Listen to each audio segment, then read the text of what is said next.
Hello साथीहरु, good morning. तपाईहरु कस्तो हुनुहुन्छ? आशा गर्छु राम्रै हुनुहुन्छ होला र म पनि राम्रै छु।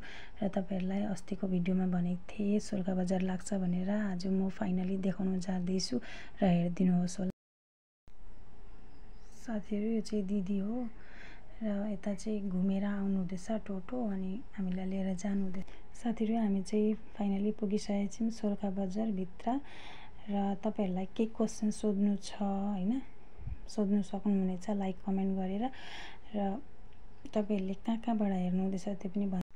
यो चाहिँ हाम्रो सोलखा बजार हो। आज हेर्नुहोस्, मैले पुरै भिडियो गरेर हाल्दिएको छु हजुरहरुलाई। सोलखा बजार हेर्नु सक्नुहुनेछ तपाईहरुले पनि। चाहिँ यता मरमसला लिनु गएको गल्ला दोकानमा।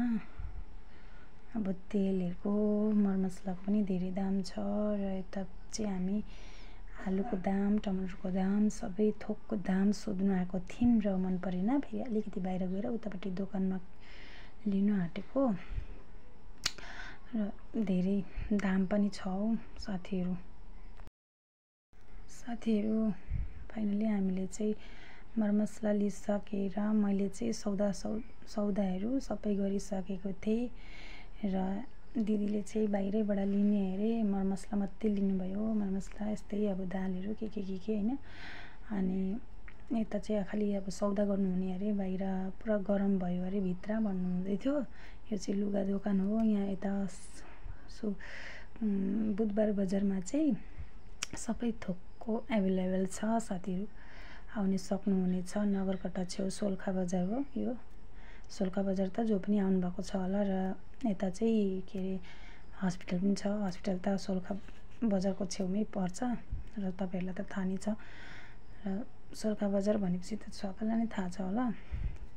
र यता चाहिँ फाइनली दिदीले अब सौदा हेर्नु हुँदैछ कता सस्तो छ भनेर। तर पनि एकदम बेसी नै भाउ गर्यो यो दाजुले, के साह्रो दाम गरेको भनेर पुरै झगडा गर्नु हुँदै थियो।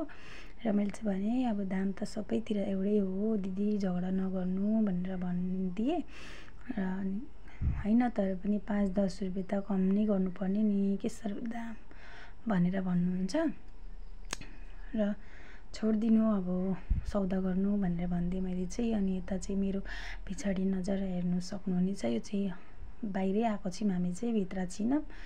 अनि के भन्नु अब साथीहरु, तपाईहरु मेरो साथीहरु, अब हामी घर जानु आँटेको।